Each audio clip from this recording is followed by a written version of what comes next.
Hello students, welcome again. So in last lecture we discussed about the chromosomal theory of inheritance which was given by Stern and Boveri. So in this lecture we are going to discuss linkage. हमने जब last lecture में बात की थी chromosomal theory of inheritance की, तो वहाँ पर हमने बात की थी थॉमस हंट मॉर्गन, या हम टीएच मॉर्गन भी उनको बोला जाता है, कि उन्होंने जो क्रोमोसोमल थ्योरी ऑफ इनहेरिटेंस थी उसके लिए क्या प्रोवाइड किया था, एक्सपेरिमेंटल प्रूफ जो दिया था क्रोमोसोमल थ्योरी ऑफ इनहेरिटेंस का, वो किसने दिया था? T H Morgan, Thomas Hunt Morgan ने। ठीक है। क्रोमोसोमल थ्योरी ऑफ इनहेरिटेंस क्या स्टेट करती थी कि जैसे मेंडल्स के जो फैक्टर है ड्यूरिंग गैमेट फॉर्मेशन वो पेयर में प्रेजेंट होते हैं, और गैमेट फॉर्मेशन जब होती है तो एक गैमेट के पास एक ही फैक्टर आता है। ऐसे ही क्रोमोसोमल थ्योरी ऑफ इनहेरिटेंस क्या कहती है कि जब गैमेट सेग्रीगेट होते हैं तो वैसे ही जो क्रोमोसोम्स हैं वो भी अपने आप को सेग्रीगेट करते हैं। ठीक है। और जो गैमेट होता है उसके पास पेयर में से एक क्रोमोसोम आएगा। ठीक है। मीन्स 23 अगर पेयर है ह्यूमंस में, तो जब गैमेट्स बनेंगे तो उनके अंदर 23 क्रोमोसोम होंगे ईच गैमेट। ठीक है, क्लियर है। फिर है नेक्स्ट है लिंकेज। तो मॉर्गन ने जब yellow bodied white eye mutant female को brown body red eye wild type male से क्रॉस कराया, तो in F1 generation he got female are wild type and intercrossed their F1 generation. ठीक है। उन्होंने क्या किया, देखो यहाँ समझते हैं। उन्होंने जो मेल था वो क्या लिया, येलो बॉडी और वाइट आई। ठीक है, क्लियर है। ये है कौन सा आपका वाइल्ड टाइप, क्लियर है। दूसरा उन्होंने क्या लिया, दूसरा जो उन्होंने कॉम्बिनेशन लिया था वो क्या था आपका, रेड आई और वाइल्ड टाइप मेल, और दोनों को क्रॉस कराया तो सभी उनको क्या मिले, फीमेल आर वाइल्ड टाइप। ठीक है, ही got female are wild type. फिर उसने F1 जो प्रोजेनी थी उसको इंटरक्रॉस कराया। सेल्फिंग को इन केस ऑफ एनिमल्स हम क्या बोलते हैं, इंटरक्रॉसिंग। ठीक है। वहाँ पर हमने पी प्लांट पर जब हम मेंडल में हम डिस्कस कर रहे थे कि F1 जनरेशन को हम सेल्फिंग कराते थे। ठीक है। तो यहाँ पर हम उस सेल्फिंग को क्या बोलते हैं, इंटरक्रॉसिंग। क्लियर है। He observed two genes did not segregate independently of each other, F2 ratio deviated from the 9:3:3:1। ठीक है। सिंपल सा कहने का मतलब क्या है कि मेंडल ने जब जो आया था आपका F1 प्रोजेनी क्या आई थी आपकी, capital R small R capital Y small Y. ठीक है, क्लियर है। ये F1 प्रोजेनी आई थी। इसको जब मेंडल ने सेल्फिंग कराई थी इसकी, तो जो F2 प्रोजेनी आई थी उसमें रेशो क्या था, 9:3:3:1। ठीक है, ये रेशो आया था मेंडल के डाईहाइब्रिड क्रॉस का। ठीक है, क्लियर है। लेकिन मॉर्गन ने जब किसमें, जो आपका yellow bodied white eye mutant female को क्रॉस कराया brown body red eyed wild male के साथ, तो उसको F1 जो जनरेशन थी जब उसने उसको इंटरक्रॉस कराया तो F2 जनरेशन में उसको जो रेशो मिला वो मेंडल के रेशो से मैच नहीं करता था। मींस वो डेविएशन शो कर रहा था। ठीक है, कि मींस मेंडल का रूल था वो उसने फॉलो नहीं किया। मेंडल के अकॉर्डिंग तो क्या था कि अगर ये R है तो ये कैपिटल Y के साथ भी जा सकता है, और R है वो स्मॉल y के साथ भी जा सकता है। मींस जो आपका फैक्टर्स थे दे आर इंडिपेंडेंट। ठीक है, इसी को उन्होंने क्या बोला था, इंडिपेंडेंट असॉर्टमेंट, कि जो आपका फैक्टर्स हैं वो एक दूसरे के ऊपर डिपेंड नहीं करते, वो इंडिपेंडेंटली किसी के साथ भी जा सकते हैं। ऐसे ही आपका स्मॉल r है वो कैपिटल Y के साथ भी जा सकता है और स्मॉल y के साथ। लेकिन जब मॉर्गन ने क्रॉस कराया तो उनको ये जो रेशो था वो नहीं मिला। ठीक है, क्या हुआ कि जो आपका येलो बॉडीड और वाइट आई थी, ठीक है, वही अपने आप को, मीन्स ये दोनों क्या थे, दो जीन से कंट्रोल हो रहे थे। ठीक है, ये दोनों जीन सेग्रीगेट नहीं हुई F2 जनरेशन में जाने पर। ठीक है, क्या हुआ, F2 जनरेशन में जब गए तो ये एक साथ गए, मीन्स ये सेग्रीगेट नहीं हुए, तो इन्होंने मेंडल के लॉ को फॉलो नहीं किया। ठीक है, क्लियर है। ऐसा किस लिए हुआ? सपोज ये है आपका कोई एक क्रोमोजोम, ठीक है, यहाँ पर आपकी है येलो बॉडीड जीन, मीन्स इसको हम वाई से डिनोट करते हैं। दूसरा है वाइट आई के लिए, तो हमने यहाँ पर डब्ल्यू लिख दिया। ठीक है, क्लियर है। दूसरा है ये है आपका सपोज फीमेल, ये क्या है? फीमेल। दूसरा है आपका एक और क्रोमोजोम, इसका ही होमोलोगस क्रोमोजोम है, एक्स क्रोमोजोम, सेक्स क्रोमोजोम। ठीक है, ये है मेल, इसके पास क्या है? Red eyed. ठीक है, क्लियर है। या आप इसको डिनोट कर सकते हो स्मॉल वाई से, और आपका क्या है? वाइल्ड टाइप मेल, मीन्स आपका स्मॉल डब्लू। ठीक है, ये मीन्स रिसेसिव हो गया, इससे हमने इसको डिनोट कर दिया, ये है मेल, ये है फीमेल। ठीक है, क्लियर है। तो अब जब इनसे गैमेट्स बनेंगे तो ये तो एक ही क्रोमोजोम है ना, एक ही क्रोमोजोम पे दोनों प्रेजेंट है। ठीक है, ये क्या है? ये दोनों जो आपकी जीन है येलो बॉडी के लिए और वाइट आई के लिए, मीन्स दो करेक्टर है, दोनों करेक्टर के लिए जो जीन है दो, वो एक ही क्रोमोजोम पर प्रेजेंट है और वो बिल्कुल पास पास प्रेजेंट है। ठीक है, क्या है? पास पास प्रेजेंट है, तो मीन्स इनके बीच में क्या है? लिंकेज। जब दो जीन्स एक ही क्रोमोजोम पर क्लोज प्रोक्सिमिटी में, मीन्स क्लोज प्रेजेंट होंगी, तो उनके सेग्रीगेशन के चांसेस है वो कम होंगे। ठीक है, वो दोनों जीन है वो एक साथ जाएंगी, जहां भी जाएंगी वो एक साथ जाएंगी। ठीक है, क्लियर है। मीन्स मैं आपको एक एग्जांपल दूं, दो साइकिल एक रोड पर जा रही हैं, ठीक है, दोनों पर दो दो पर्सन है वो सिटिंग है, मीन्स दो दो पर्सन उनके ऊपर बैठे हुए हैं। ठीक है, क्लियर है। तो अब अगर हम बोले कि क्या करना है आपको, एक को तो राइट जाना है, एक को लेफ्ट जाना है, तो दोनों चले जाएंगे। तो सपोज ये है आपकी दो साइकिल, ठीक है, ये आपकी दो साइकिल है। अगर हमने बोला इसको अलग जाना है और इसको अलग जाना है, तो दोनों चले जाएंगे क्रोमोजोम, क्योंकि दोनों अलग अलग है। अब अगर हम बोलें कि इनके ऊपर जो बैठे हुए हैं जो लोग, उनको भी अलग अलग जाना है, एक साइकिल पे जो बैठे हुए हैं उनमें से एक को लेफ्ट जाना है, एक को राइट जाना है, तो ऐसा तो पॉसिबल नहीं होगा, नहीं होगा ना, क्योंकि ये दोनों एक ही क्रोमोजोम पे प्रेजेंट है। तो ये क्रोमोजोम जहां जाएगा वहीं ये दोनों जाएंगे, मीन्स जहां वो एक साइकिल जाएगी तो उस पर जो दोनों बैठे हैं वो एक साथ जाएंगे। ठीक है, तो यही है आपका लिंकेज, कि जब जीन पास पास होती हैं, एक ही क्रोमोजोम पे प्रेजेंट होंगी, तो वो अगली जनरेशन में एक साथ जाएंगी, उनका सेग्रीगेशन नहीं होगा। और यही है F2 रेशो डेविएशन की, जो आपका मेंडल का रेशो था F2 का डाई हाइब्रिड क्रॉस का, वो यहाँ फॉलो नहीं हुआ, मीन्स उसमें डेविएशन आ गई। ठीक है, क्लियर है।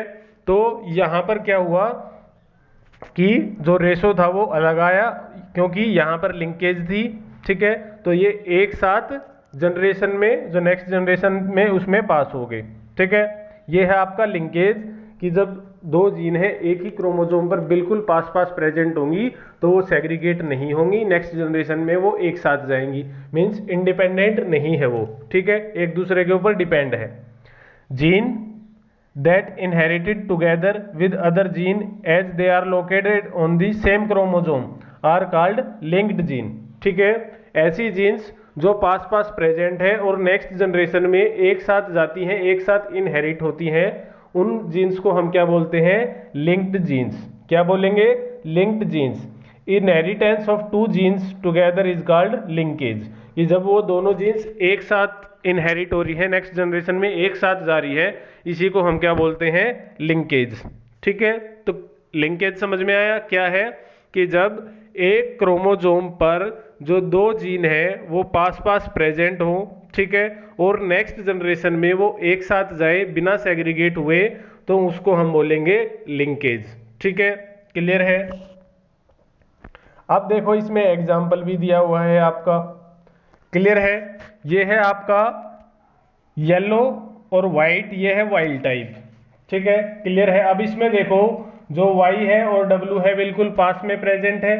ठीक है, क्या है? बिल्कुल पास पास प्रेजेंट है वाई और आपका जो डब्लू जीन है एक क्रोमोजोम पे।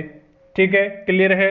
जब आपका सेग्रीगेशन हुआ, गैमेट्स बने, ठीक है, तो ये एक गैमेट किसके साथ बनाएगा, इसके साथ, और एक गैमेट इसके साथ बन गया, तो ये हो गया आपका वाइल्ड टाइप, ये हो गया आपका दूसरा कॉम्बिनेशन, ठीक है।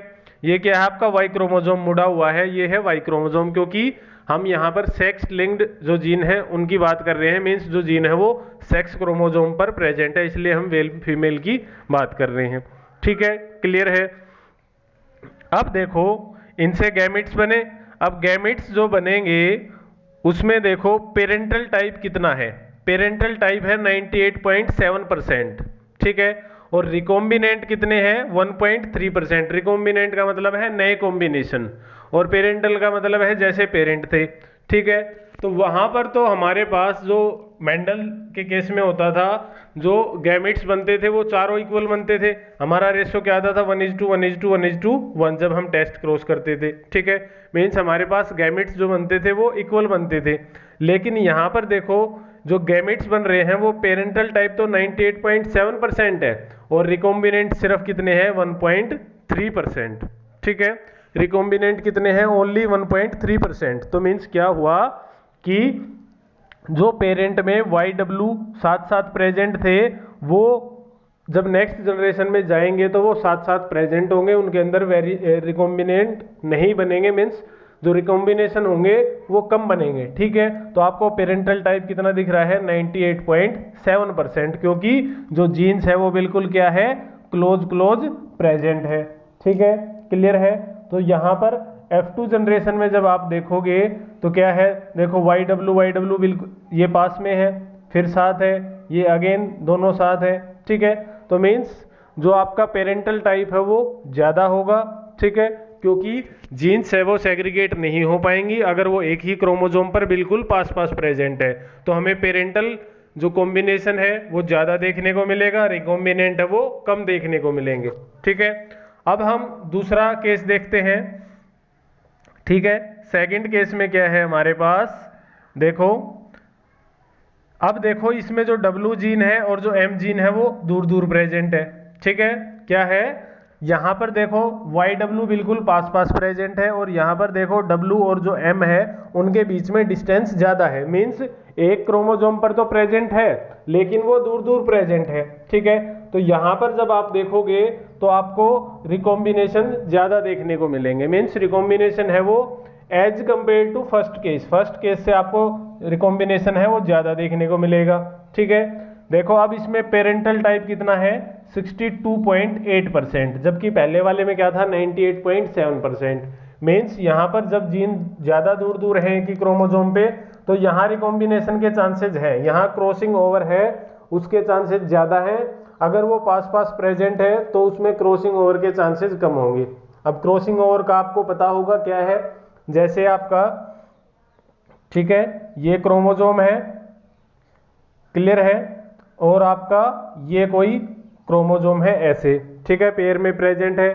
तो जब आपका क्या होता है गैमेट फॉर्मेशन होती है, मियोसिस जब होती है तो मियोसिस में आपकी जो होती है प्रोफेज 1 उसमें होती है क्रॉसिंग ओवर, मीन्स जो आपका क्रोमोसोम्स हैं वो एक दूसरे को क्रॉस करते हैं, तो क्रॉस करते हैं तो उनका जो जेनेटिक मटेरियल है वो एक्सचेंज हो जाता है, मीन्स जो जीन है वो एक दूसरे के साथ एक्सचेंज हो जाती हैं, ठीक है।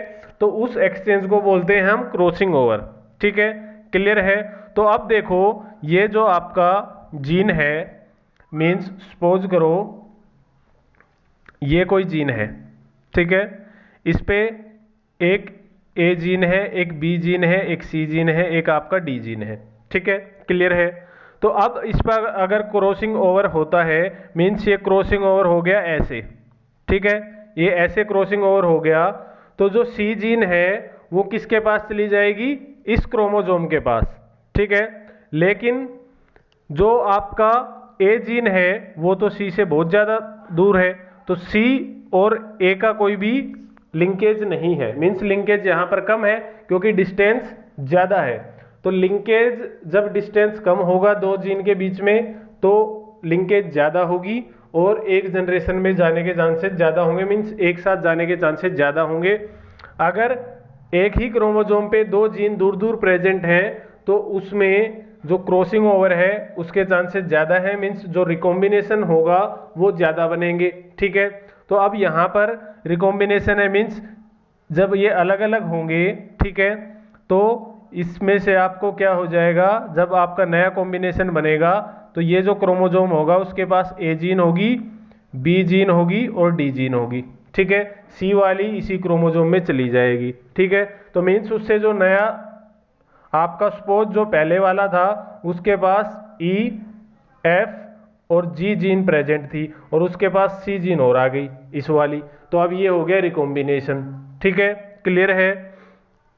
तो मीन्स क्या है, कहने का मतलब सिंपल सा कि एक क्रोमोसोम पे ये है आपका कोई एक क्रोमोसोम, इस पर ए कोई जीन है, ये बी जीन है, ये सी जीन है, ये डी जीन है। अब आप इसमें बताओ कि लिंकेज किन किन के बीच में ज्यादा होगी, ए या बी के बीच में ज्यादा लिंकेज होगी या ए या डी के बीच में ज्यादा लिंकेज होगी। ठीक है, तो सिंपल सी बात है, ए और बीच के बीच में डिस्टेंस कम है तो इनके अंदर लिंकेज ज्यादा होगी, तो यहां पर क्रॉसिंग ओवर होना मुश्किल है। ठीक है, क्लियर है। यहां पर अगर यहां क्रॉसिंग ओवर होता है यहां से, तो ही ये जो एक ए और बी जीन है वो सेग्रीगेट होंगी, मीन्स अलग अलग जाएंगी। ठीक है, लेकिन अगर यहाँ होता है, यहाँ होता है, यहाँ होता है, यहाँ होता है, तो ये एक साथ दोनों जाएंगी, ये सेग्रीगेट नहीं होंगी। ठीक है, क्लियर है। तो मीन्स जो रिकॉम्बिनेशन है वो कब ज्यादा मिलेंगे आपको, जब दो जीन के बीच में डिस्टेंस कम होगा। जैसे हमने यहां पर देखा, यहां पर डिस्टेंस y और w के बीच में कम था तो हमें यहाँ रिकॉम्बिनेंट मिले सिर्फ 1.3%। ठीक है, क्यों, क्योंकि ये जो y और w पास पास थे ये सभी में एक साथ जा रहे थे, ये आपका क्या था, ये असोर्ट नहीं हो रहे थे, मीन्स सेग्रीगेट नहीं हो रहे थे। ठीक है, इंडिपेंडेंटली एक ही साथ जाते थे। लेकिन यहाँ पर डिस्टेंस कम हो गया दोनों के बीच में, तो यहाँ पर क्रॉसिंग ओवर के चांसेस ज्यादा हो गए, मीन्स एक्सचेंज यहाँ पर ज्यादा हो गया, तो एक्सचेंज हुआ तो यहाँ जो रिकॉम्बिनेशन है वो कितना हो गया, 37.2%। ठीक है, क्लियर है। तो जो आपका लिंकेज है, लिंकेज जो होती है वो होती है आपका inversely proportional to distance between genes. ठीक है, मीन्स जितना जीन के बीच में डिस्टेंस ज्यादा होगा लिंकेज उतनी कम होगी। मीन्स लिंकेज है वो इनवर्सली प्रोपोर्शनल है डिस्टेंस बिटवीन टू जीन्स। ठीक है, क्लियर है। दो जीन के बीच में जितना डिस्टेंस ज्यादा है उनके बीच में उतनी ही लिंकेज कम होगी। ठीक है, क्लियर है। आगे मूव करें। Morgan found that when genes were grouped on the same chromosome, some genes were very tightly linked while others were loosely linked. Means क्या है, मॉर्गन ने देखा कि एक ही क्रोमोसोम पर दो जीन प्रेजेंट है, तो कुछ तो जो दो जीन है वो बिल्कुल टाइटली लिंक्ड है, बिल्कुल कहने का मतलब है पास पास प्रेजेंट है बिल्कुल, और कुछ है वो दूर दूर प्रेजेंट है। ठीक है, तो जो पास पास प्रेजेंट होंगी तो वो एक साथ जाएंगी अगली जनरेशन में, और जो दूर दूर प्रेजेंट है उनके अंदर आपको क्रॉसिंग ओवर देखने को मिलेगी, तो वो अलग अलग जा सकती हैं। ठीक है, लिंकेज, यहाँ लिंकेज आएगा, physical association of genes on a chromosome is called linkage. ठीक है, रिकॉम्बिनेशन क्या है, the generation of non parental gene recombination is called, combination is called recombination. ठीक है, मीन्स दो पेरेंट है, ठीक है, ये मेल है ये फीमेल है, तो नेक्स्ट जनरेशन में आपको दोनों के कैरेक्टर मिले तो आपको क्या कहोगे कि वो रिकॉम्बिनेशन है। ठीक है, अगर आप में दोनों के कैरेक्टर मीन्स कुछ नए कैरेक्टर्स उसके अंदर आ रहे हैं, वेरिएशंस आ रही हैं, तो आप बोलोगे कि रिकॉम्बिनेशन हुआ है। ठीक है, the generation of non parental gene combination. ठीक है, उसके अंदर क्रॉसिंग ओवर होगी, मीन्स एक दूसरे की जीन है वो एक्सचेंज हो जाएगी। ठीक है, तो यहां पर नए कॉम्बिनेशन बनेंगे, उनको बोलेंगे रिकॉम्बिनेशन। अगर जीन है वो दूर दूर प्रेजेंट है तो आपका क्रॉसिंग ओवर नहीं होगी, आपको पेरेंटल जनरेशन है वो मिलेगी, मीन्स जो नई जनरेशन होगी वो उसके अंदर नए वेरिएशंस नहीं आएंगी, वो किससे मैच करेगी, अपने पेरेंट से, या तो फीमेल से या मेल से। ठीक है, क्यों, क्योंकि यहाँ पर जो क्रोमोसोम था फीमेल के पास, उसके पास जो दोनों जीन थी वो क्लोज प्रेजेंट थी, बिल्कुल पास पास प्रेजेंट थी। तो जब ये नेक्स्ट जनरेशन में आएंगी, जब तो क्या आएंगी, ये बिल्कुल साथ साथ आएंगी, तो इससे नए कॉम्बिनेशंस नहीं बनेंगे। ठीक है, क्लियर है। नेक्स्ट है म्यूटेशन, इसको हम नेक्स्ट क्लास में डिस्कस करेंगे। ठीक है, तो आज हमने क्या देखा कि व्हाट इज लिंकेज, लिंकेज है क्या। ठीक है, कैसे हमने उसको डिस्कस किया, जस्टिफाई किया कि लिंकेज सिंपल है आपका कि ये डेविएशन है। एक तो डेविएशन हमें पता है, डेविएशन हम किसको बोलते हैं, जो मेंडल के लॉज को फॉलो नहीं करती, उन फिनोमेना को हम बोलते हैं डेविएशंस ऑफ मेंडलिज्म। ठीक है, तो लिंकेज कैसे डेविएशन ऑफ मेंडलिज्म शो करती है, क्योंकि जो मेंडल का डाई हाइब्रिड क्रॉस का रेशो था 9:3:1, वो हमें जब हमने आपका जो मॉर्गन है उन्होंने जब क्रॉस कराया येलो बॉडीड व्हाइट आई फीमेल को किसके साथ, रेड आइड और ब्राउन बॉडी मेल के साथ, तो हमें ये जो डाई हाइब्रिड का जो रेशो है F2 जनरेशन का, ये हमें नहीं मिला। ठीक है, क्लियर है। तो ये क्या हो गया, डेविएशन फ्रॉम मेंडलिज्म। ठीक है, और ऐसा क्यों हुआ, क्योंकि जो येलो बॉडी और व्हाइट आइड के लिए जो रिस्पॉन्सिबल थी दोनों जीन, वो बिल्कुल एक दूसरे के क्लोज प्रेजेंट थी। ठीक है, हमने पहले भी डायग्राम बनाया था, मीन्स ये आपका सपोज येलो बॉडीड के लिए हो गया और ये आपका व्हाइट आई के लिए, तो ये बिल्कुल पास पास प्रेजेंट है। तो ये जब नेक्स्ट जनरेशन में जाती हैं, जब गैमिट्स बनते हैं, तो आपका ये एक ही गैमिट में चली जाएंगी। ठीक है, क्यों, क्योंकि ये एक ही क्रोमोसोम पे प्रेजेंट है और टाइटली लिंक्ड है। ठीक है, क्या है, टाइटली लिंक्ड है, मीन्स इनके बीच में लिंकेज है वो ज्यादा है। ठीक है, तो जब ये नेक्स्ट जनरेशन में जाएंगी तो साथ साथ जाएंगी। ठीक है, तो हमें इसमें रिकॉम्बिनेशन देखने को नहीं मिलेंगे, तो हमें जो रेशो मिलेगा वो 9:3:1 वो देखने को नहीं मिला। ठीक है, क्लियर है। अब जो आपका लिंकेज है, ठीक है, इसको एक साइंटिस्ट और थे आपके, दो साइंटिस्ट, उन्होंने भी देखा था, लेकिन वो एग्जैक्ट में ये नहीं बता पाए थे कि ये लिंकेज है। उन्होंने इसको बोला था कपलिंग, ठीक है, and repulsion, coupling and repulsion phenomena उन्होंने इसको दिया था। ठीक है, लिंकेज को कपलिंग और रिपल्सन मीन्स जो जीन पास पास प्रेजेंट है उनके लिए उन्होंने कपलिंग वर्ड यूज किया था, और जो जीन एक दूसरे से दूर प्रेजेंट है उसके लिए उन्होंने रिपल्सन जो वर्ड है उसको यूज किया था। ये स्टडी किया था आपके जो साइंटिस्ट थे बैटसन एंड पुन्नेट, दोनों साइंटिस्ट, आप दोनों का नाम ऑलरेडी जानते हो। ठीक है, तो जो दो साइंटिस्ट थे आपका, कौन कौन, आपका बैटसन एंड पुन्नेट, जिन्होंने, एक तो पुन्नेट थे उन्होंने RC पुन्नेट, उन्होंने पुन्नेट स्क्वायर दिया था, और बैटसन है उनको भी जेनेटिक्स में उन्होंने भी काफी काम किया है। ठीक है, क्लियर है। तो इन्होंने कौन सी थ्योरी दी थी, कपलिंग एंड रिपल्सन थ्योरी। ठीक है, कपलिंग एंड रिपल्सन थ्योरी वही थी आपका कि दो जीन पास पास प्रेजेंट है तो वो मीन्स कपलिंग में होगी, और दूर दूर प्रेजेंट है तो रिपल्सन होगी। ठीक है, इन्होंने जो अपना एक्सपेरिमेंट किया था वो स्वीट पी के ऊपर किया था। ठीक है, किसके ऊपर किया था, स्वीट पी पे। ठीक है, मेंडल ने जो अपना एक्सपेरिमेंट किए थे वो क्या थी, गार्डन पी। ठीक है, वो क्या थी, गार्डन पी, लेकिन जो बैटसन और पुन्नेट ने यूज की थी वो क्या था आपका, स्वीट पी। ठीक है, क्लियर है। एक साइंटिस्ट और थे TH मॉर्गन जो है, उन्हीं के स्टूडेंट थे। ठीक है, उन्हीं के शिष्य थे स्ट्रूटवेंट, क्या नाम था उनका, स्ट्रूटवेंट। उन्होंने क्या किया था, क्रोमोजोमल मैपिंग दी थी। क्या दिया था, क्रोमोजोमल मैपिंग। ठीक है, क्रोमोजोमल मैपिंग उन्होंने दी थी कि मीन्स हमें जो जीन है एक क्रोमोजोम के ऊपर जो जीन्स प्रेजेंट है उनकी एग्जैक्ट लोकेशन पता लगाना क्या होता है, क्रोमोजोमल मैपिंग।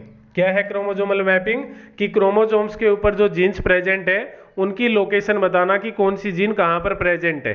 ठीक है, तो जो स्ट्रूटवेंट थे उन्होंने उसका पता कैसे लगाया, उन्होंने जो उनके टीचर थे मॉर्गन, उनके लिंकेज को ही यूज करके क्रोमोजोमल मैपिंग को दिया। कैसे दिया कि उन्होंने देखा कि ए जीन है, बी जीन है, सी जीन है, डी जीन है, ठीक है। तो उन्होंने इस लिंकेज को यूज किया कि मीन्स अगर दो जीन पास पास प्रेजेंट है, सपोज उन्होंने देखा ए और बी जीन के बीच में लिंकेज ज्यादा है, तो मीन्स ए के बाद कौन प्रेजेंट है, बी जीन। बी और सी के बीच में भी अगर लिंकेज है, ठीक है, तो क्या है आपका बी के बाद आएगा सी। और उन्होंने उस टाइम ये भी देखा ए और सी के बीच में लिंकेज कितना है, ए और डी के बीच में लिंकेज कितना है।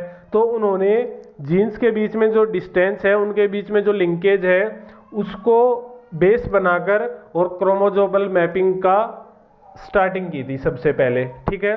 तो क्रोमोसोमल मैपिंग को देने वाले साइंटिस्ट कौन थे, स्टूर्ट वेंट। और आज के दिन भी जो बेसिक्स जो यूज किए जाते हैं क्रोमोसोमल मैपिंग में, वो स्टूर्ट वेंट के ही किए जाते हैं, ठीक है। और फर्स्ट टाइम उन्होंने किस बेस पे किया था, आपके लिंकेज के बेस पे क्रोमोसोमल मैपिंग को स्टार्ट किया था। क्लियर है, लिंकेज आपको क्लियर है। लिंकेज क्या है कि जब जो दो जीन एक ही क्रोमोसोम पर क्लोज प्रोक्सिमिटी में प्रेजेंट है, मीन्स बिल्कुल पास पास प्रेजेंट है, नेक्स्ट जनरेशन में वो एक साथ इनहेरिट होती हैं, एक साथ जाती हैं विदाउट सेग्रीगेटिंग, बिना अलग हुए, तो उन जीन्स को, उस प्रोसेस को क्या बोलेंगे, लिंकेज। और जो वो दो जीन है उनको क्या बोलेंगे, लिंक्ड जीन, ठीक है।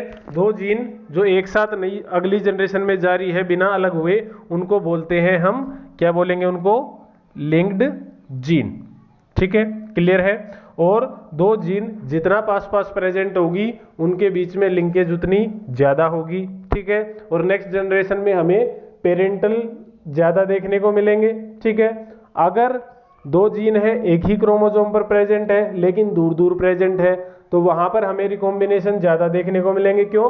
क्योंकि वहां पर चांसेस ऑफ क्रॉसिंग ओवर है वो ज्यादा होंगे, मीन्स जो जीन है वो एक्सचेंज हो सकती हैं, तो उससे जो रिकॉम्बिनेशन का जो परसेंटेज है वो इंक्रीज हो जाता है। क्लियर है।